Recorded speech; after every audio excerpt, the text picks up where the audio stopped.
And now maybe we take a really short break. I'm looking at the studio crew here because we have to change around a bit for our panel, and we have 4 minutes on the clock left. So yeah, I'll say we'll take a very, very short break so I can introduce our guests onto the stage in a minute of time and get another glass of water for our guest here in the studio. And maybe I need my pen as well. I left everything after the coffee break. That isn't good. So stay tuned. I'll see you back here in 3 minutes.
And welcome back.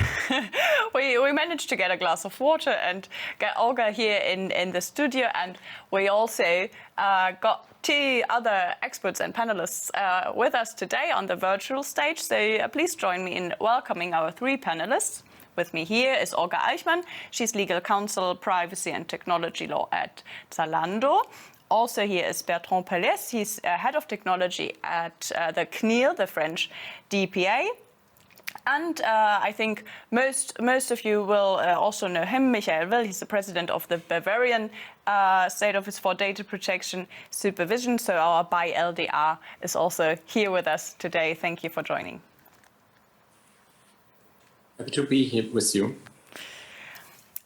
What we want to do, because it's our last session, it's our last panel of this year's privacy conference. We have been talking about data protection and privacy and different frameworks for about 20 hours today, because we had parallel stages. It's been a long day.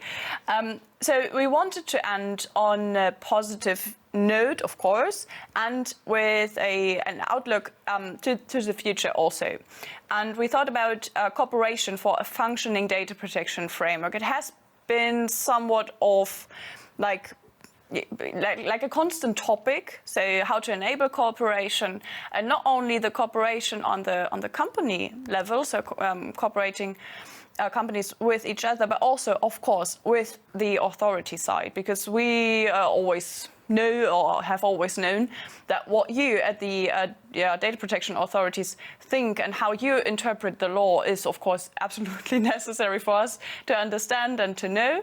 And therefore, I think it's really great that we have such an amazing panel here today. And what I would like to do with you three here today is to bring the different perspectives together, because you have very different backgrounds. So Olga, you speak for the company side, of course. Michael Will is representing the German authorities. For all of you who don't know, we have 18 data protection authorities in Germany. And no, that is not a mistake, because I know we have 16 states in Germany, but Bavaria has actually 2 DPAs, and of course we have Ulrich Kelber as the Federal Data Protection Commissioner. So there's a lot of, I guess, cooperation going on. I hope Michael will shed some light on that for the German DPA side. And Bertrand, you at the CNIL are, of course, also a very important stakeholder for us in the data protection environment, because we're always looking at the other DPAs as well, because we want to understand how you interpret the law. We're always looking at the French court cases. So great of you to join as well. And I would like to ask the first question for you, Bertrand, because I know that there has been like a co-development and a testing of privacy solution, maybe even from the technical side, because you are head of technology at your DPA. Has there been some cooperation going on regarding exactly those developments between the data processors and the DPA side? Yes, thank you. Thank you for having me here. I'm very happy to attend to this event. So regarding the testing of privacy solutions, so effectively we have built some capabilities at the CNIL, but also in other DPAs. We have a lab, for instance, that really is there to discuss with data processors, data controller, obviously, but also sometimes data processors or solution provider, because we feel, for instance, when you talk about a question such as biometrics, you need to really understand the technology with the providers before going to enforce the use of that technology by data controllers. So it's really an important asset that we want to develop. And we also have obviously in my team an expertise team that really try also to build on the experience of other DPA. Perhaps I will come back to that also on academia, and there we also try to hire experts that have industry expertise. But for instance, if I give an example of the testing that of solutions that we have had recently is about this whole question about Google Analytics, that has a decision that has been made earlier this year.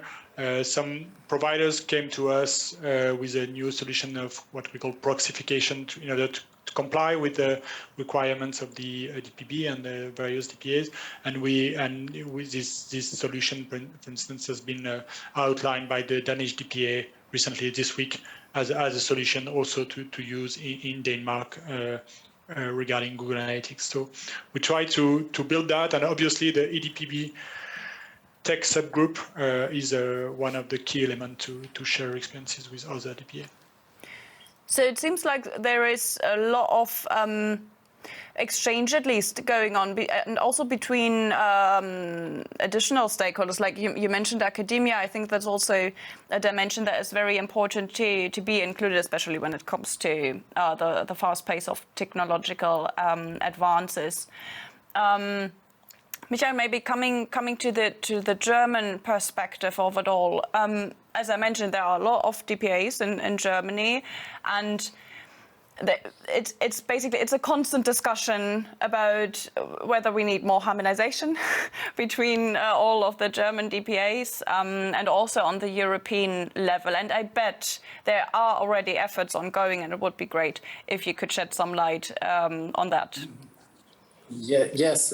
First of all, happy to be here, happy and very honored for taking a seat in this last panel of a gorgeous program you had, and all of our audience people should be tired now.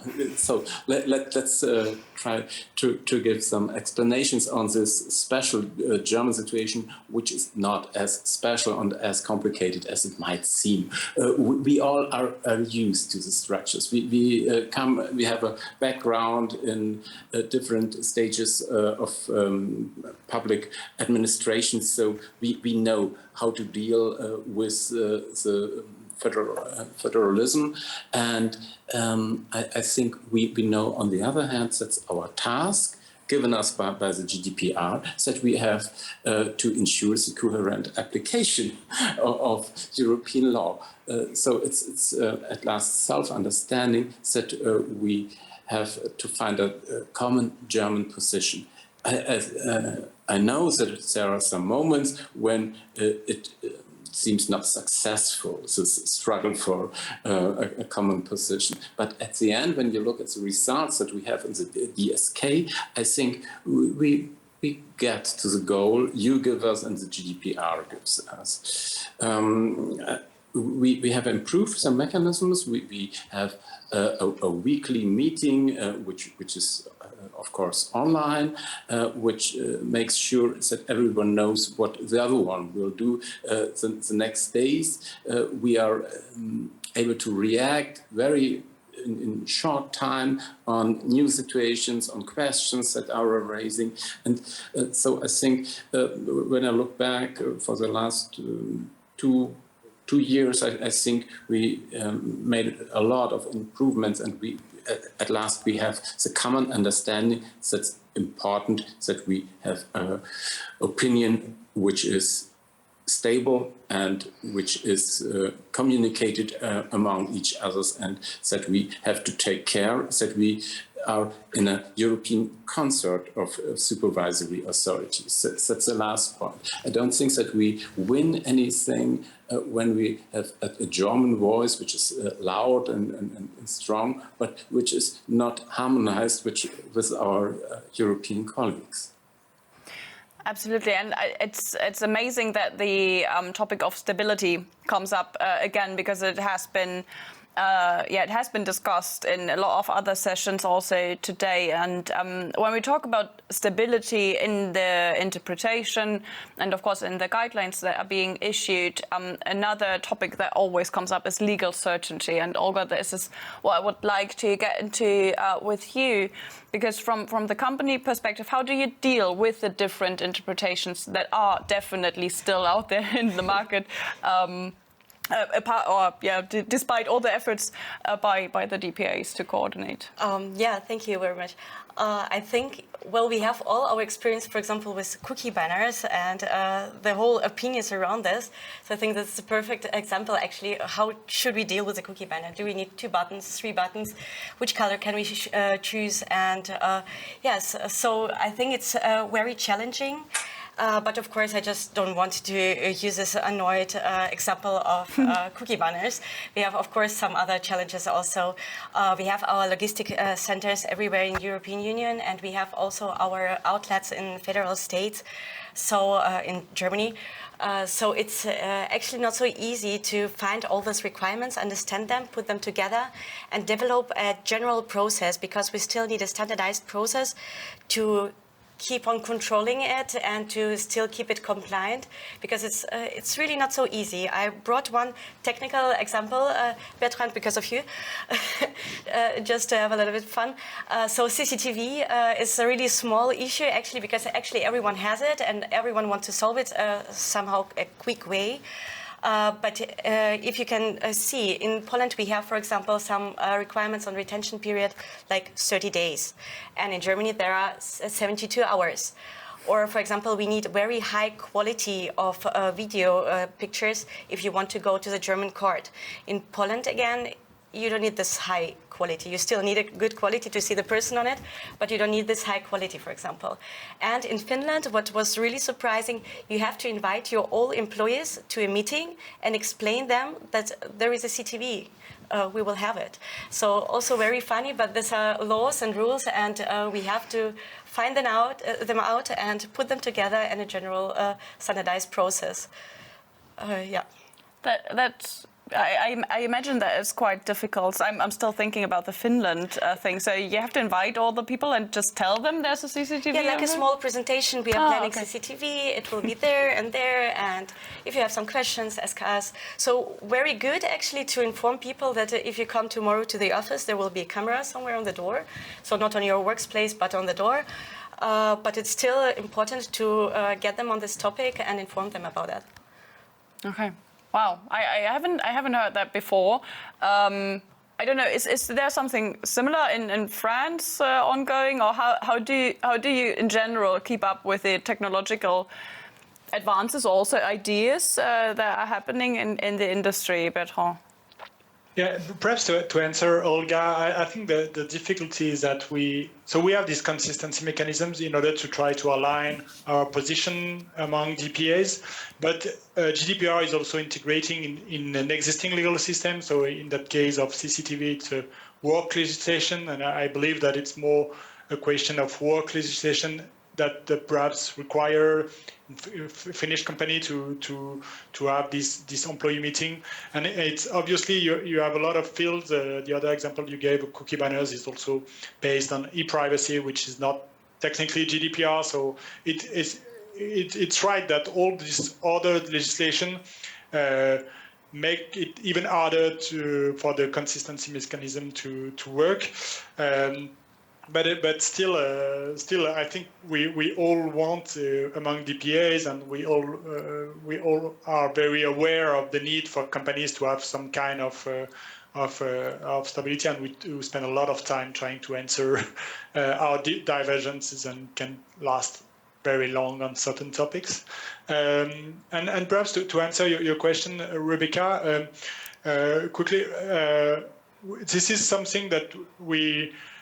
For instance, that we need to do to follow the industry development. So you have some technologies that go very fast, and others that are more stable in time. We try to focus on perhaps on technologies that have the most impact. I mentioned biometrics, for instance. We also have a recommendation on electronic voting, for which we have a strong discussion with the industry, because we feel it's very important to have something that is very protective of data protection, where we want to have high level of privacy by design system, for instance. And we, as I said, we also build our position, and also within the ADPB, on academia and science. And at the CNIL, for instance, earlier this year, we organized a privacy research day with researchers on different topics from all over Europe and also outside Europe. And it's also a way for us really to understand. For instance, there was a roundtable on mobile apps. It's very difficult to follow mobile apps, very difficult to follow artificial intelligence. But still, we have a lot of scientists that also work on that, and how to assess those technology, and we can really build on their experience as well. That sounds like a truly amazing format, and also idea to get the input, especially from scientists in the field, from I don't know, experts from whatever technology is being discussed at the moment. Because I'm often wondering how are you supposed to assess the technology and the data processing if the technology that is basically starting the process or is surrounding the data processing is not clear and is not explained well enough. And it's really great that you're saying you're inviting all this expert to get as much information as possible, and definitely the information you need to do exactly those assessments. I'm wondering if we are doing the same on the German level. Maybe we can talk about that as well. What I would also be interested in, because what I got from Bertrand and Ulrich Kelber said something about it as well yesterday, there is a lot of knowledge sharing going on. So there are formats where you, from the data protection authorities, are meeting on the German level. You mentioned a weekly meeting. I didn't know that you're doing that. I think it's great. But also on the European level, could you maybe explain a bit more how that works? Because what we see in the market often is that there are guidelines that are issued by the state DPAs. And there are sometimes conflicting elements in those guidelines, in the white papers that are being issued. So it would be absolutely interesting to hear if there are some best practices that are being discussed in those weekly meetings or in other DSK formats. Let's try to give you an example. Again, back to the cookie issue. So agree completely with Bertrand. It's not the right example, because we are playing in the e-privacy world, not in the GDPR world. So we have to put some things in brackets. At the end, if you remember, we had German guideline on the new e-privacy law, TTDSG. Everyone knows in our conference, except Bertrand, I guess. And we tried to put this idea of cooperation, I would prefer dialogue in practice, by starting a consultation on these guidelines. The result, in my view, was a little bit disappointing. Many of the participants in the consultation argued that we shouldn't have released these guidelines before. We should have introduced them at first to the industry and then released it, and thus asking, is this the right process? Is this cutting down the right to be heard, and other basic questions in legal procedures? I think this is a problematic understanding. I would prefer using those consultation processes as we are used to on the European level for a dialogue, for sharing views, for giving examples where some guidelines, some advice might not work because we didn't see crucial issues in industries, in the technical environment that make the picture another one than we had in our guidelines. This is one example I can give you how we try to get contact to this moving target of technical development. This is completely with you the most challenging situation we are facing. There are other instruments. The CNIL is perfect in using them. I'm a little bit jealous at the end, but we try to do same or similar. If you look at the calendar of my colleagues and mine, you will see that we often have dialogues in an informal format with not the whole market, but with players who come to us and seek for advice, who introduce certain technical ideas to us. And this is at the moment the process we try to keep in touch with the developments. Okay, so what I also heard from what you just said is that you would be very happy to have some kind of an exchange format with, I don't know, experts from academia, yes, scientists as well. Maybe that is something we will see in the future. I could definitely imagine also the EDPB doing that, because especially when it comes to technology, it is, I think, almost always crossing borders anyway. So it would be quite prudent to address and transfer all the information about the technology on the European level to begin with, so you all have the same knowledge when you assess the data processing that is going on.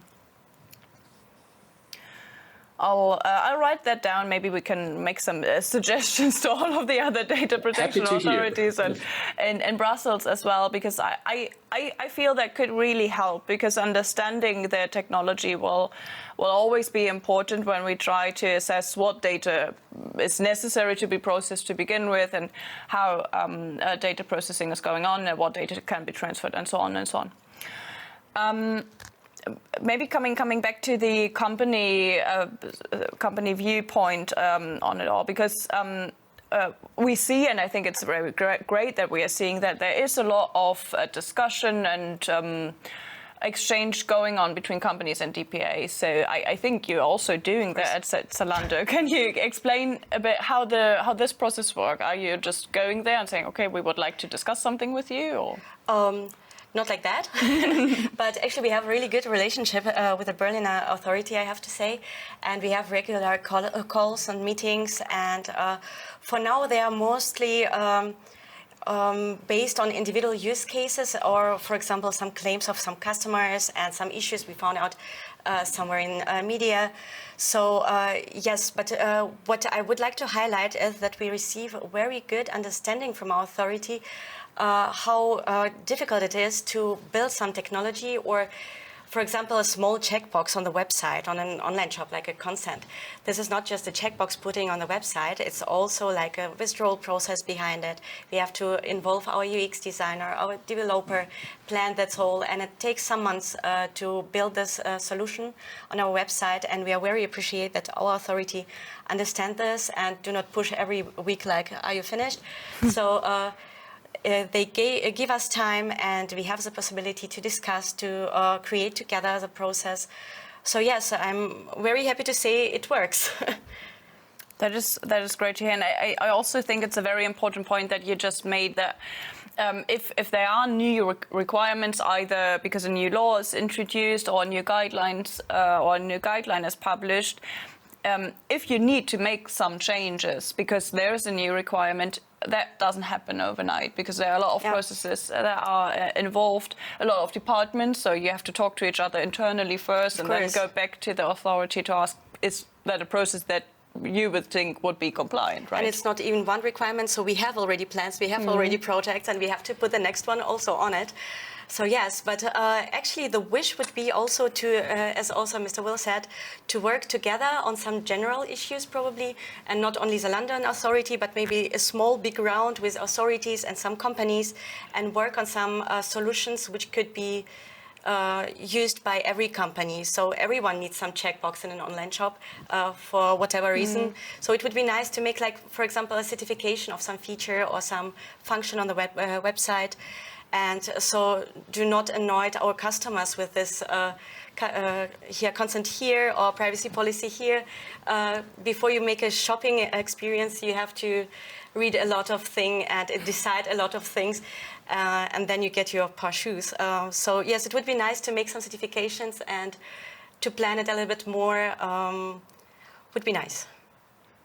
Absolutely, I absolutely agree, and I also think it would benefit the users, so the data subjects in the end, right? Because if there are some kind of, I don't know, best practices in the market, especially for something that is going on websites, because every user uses several websites every day, and if the consent mechanisms, the cookie banners, the data protection agreements, privacy notices are different every time, it is kind of difficult to navigate for the user. Then, of course, right? This is actually the main the main solution for us is to make privacy better and to make it better for our customers to understand the page, to understand and make it easier, and not only to learn more about data protection. So, of course, I love that we educated our customers that we need a cookie banner, and if there is no cookie banner, then they are scared that we track without to inform them. But actually, it would be much easier for them to just to come and to trust in the online shop that we have some certifications. We discussed already with authority everything. Just come to us and be welcome. I think it would be great if we saw that in the near future, and maybe it's interesting that we're coming back to the cookie thing again and again. Best topic. Maybe because it is something that really affects everybody, right? From the DPR side, because you have to assess everything that is going on from the company side, and we are also all users of the internet, so we have to deal with the cookie banners ourselves in our daily use of websites. So I think it's something that everybody understands quite well. But Bertrand, you mentioned it in the beginning. There are, of course, a lot of other technological advances that are going on that need to be assessed as well, and they need to be also enabled for the market, because I hope we are all on the same page when it comes to enabling innovation and not saying, okay, privacy and data protection will hinder everything. I think that's definitely not the way forward. So seeing that the technological advances are so fast and are, I don't know, going on constantly, do you see a way forward towards more harmonization between the authorities, towards more common interpretation of the law to be applied on this fast changing environment that we live in? Yes, and sorry that it's not my mistake, but there are power outage here, so that's, I hope it won't happen again. The difficulty for DPAs is that we have a lot of subjects, really a lot of technical subjects. We can discuss about health data and CCTV and biometrics and cookies and cloud computing and artificial intelligence. And obviously we're a lot. We have 27 DPAs plus 17 other German DPAs, so 44 DPAs perhaps in Europe. But we need to choose our cases, and it's really the work that at the EDPB there is a subgroup called the technology subgroup, and it's for instance it's we have a lot of issues, and we cannot have all the technology aspects open in the same time.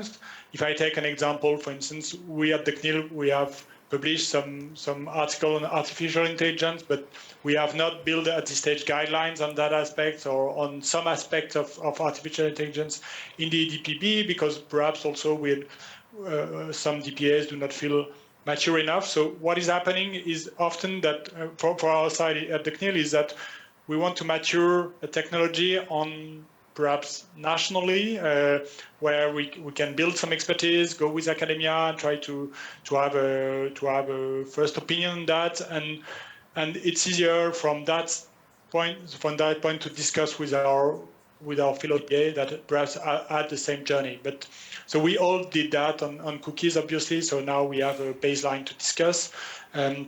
But on other technologies, I mentioned artificial intelligence, but I don't know, cloud computing, security, for instance, it's also something very technical, very complex, very fast changing, and it's something where we need some time to understand and then to share our understanding. So we have this work program where we try to define priorities for, I think, we have national priorities. Each country has its national priorities, and also European priorities.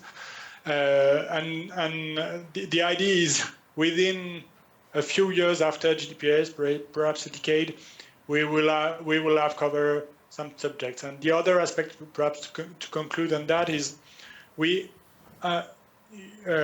GDPR and the data protection principles, they are very robust technology. They have been basically defined in the 70s, and you could say that the technology landscape has changed since the 70s, but the principles remain mainly the same. We had a few with GDPR, but mainly purpose limitation, proportionality, data retention period, all that were defined in different countries in the 70s.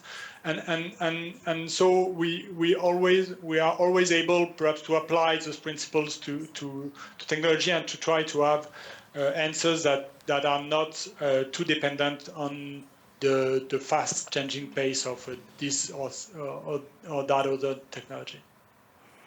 So it definitely comes back to knowledge sharing.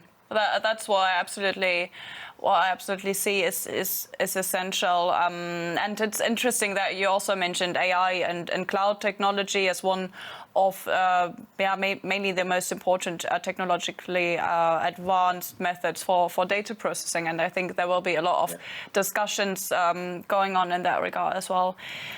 Maybe I can, if you can, I can complement on perhaps two tools that has been developed at the EDPB recently. One is it's not the French. One is the EDPB support pool of experts. So it's something that has been defined by EDPB to gather expertise for the EDPB. So it's not so for DPA. We believe that the expertise comes from DPA, but it's also interesting to see that the EDPB is gathering this pool of experts.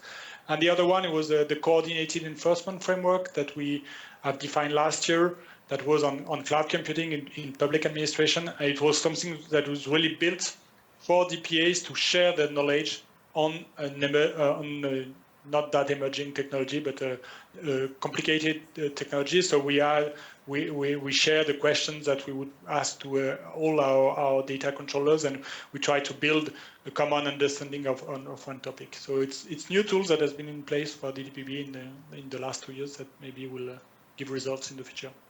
Absolutely. Yeah, I also read about this pool of experts, and I think it's a really great mechanism to include new knowledge basically into the data protection discussion. And maybe circling back, because I also see we have one question in the chat, and I think it's I think it's to you, Michael, because our viewer is asking, are there shared and aligned guidelines or checklists between the DPAs, and if yes, on what platform or website can these guidelines be found? And we can answer that, and then maybe for the final minutes, because we talked a lot about what we, like from the industry side, are always expecting the DPAs to do, and I think it is only fair to ask you what you expect of us, because if we want to have a dialogue, we have to talk to each other and not at each other. So please feel free to share what you expect from the industry in the future, and if you have a tip where the guidelines can be found, that is also very welcome. Hey, I hope I understand the question properly. I'm sure we are not talking about the guidelines of EDPB, because I suppose everyone will find them. If you're looking for German guidelines, I have only 2 examples in nowadays, because we concentrated on European work. We think that it's more useful to have a European guideline on certain issues than a German one.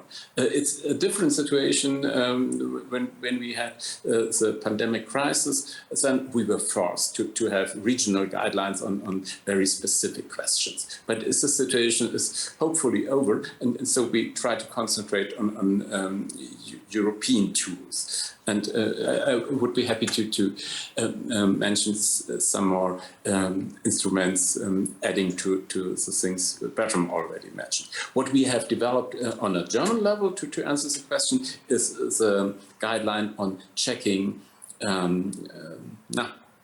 subcontractor agreements.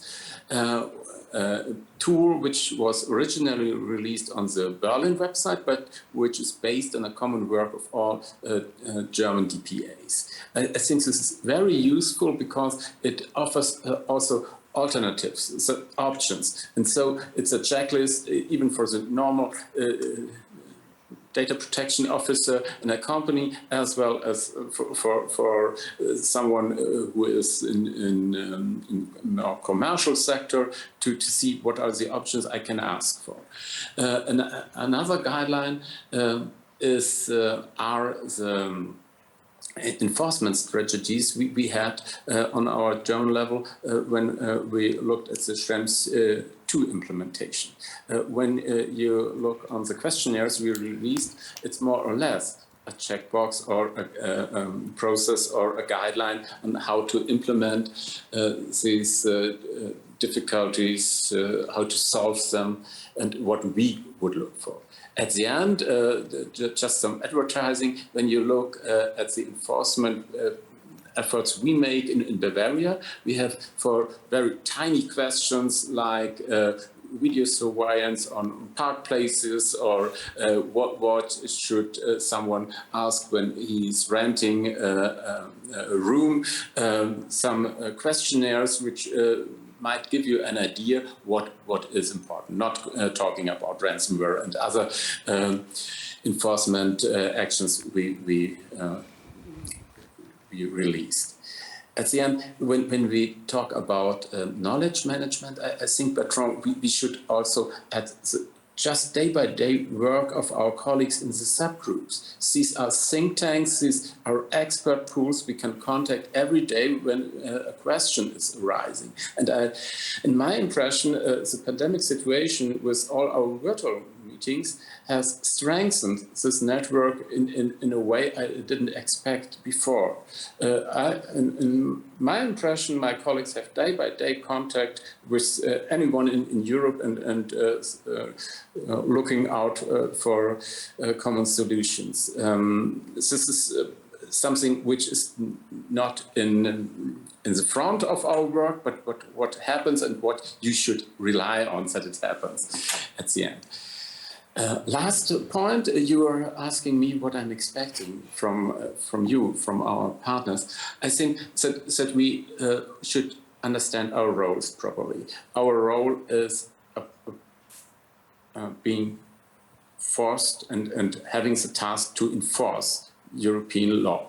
So we are not in the position to deal and to look for feasible solutions like scientists can do. We have a more skeptical role at the end, but we are curious on the other side. We would like to know what you're offering, what you're planning, and we will give you, this is the other hand of the deal, our advice and our clear opinion. It would be very useful when we could apply some rules which are practiced in other contexts like Chatham House rules or other things to agree that we are in a room that is free of our roles, which would force us to use information in a way that is not proper for an open dialogue. This is something I would be ready for, and I think many of my colleagues in Germany as well in Europe would be ready for some similar processes. I think that's a great final remark, and I think we should all stay skeptical but curious at all times, because I think technology and the data economy will pose a lot of questions to all of us, and I think if we stay open to answering them, but also skeptical about the outcome, about the impact, then I think we will be able to balance everything out in the end. So I think it's a very great, great principle to adhere to for us all, basically. That also concludes our session. Time flew by. I'm sorry for taking it a bit longer than we planned. Thank you, Olga, for being here. Thank you, Michael. Thank you, Bertrand, for sharing your views. I always think it's best if we talk together and talk with each other, and it's always also great to include as many different voices from our data protection authorities as we can. So thank you for taking the time, and I hope to see you again very soon. Happy to have that. Bye. Bye-bye. Thank you also, Olga. Bye-bye.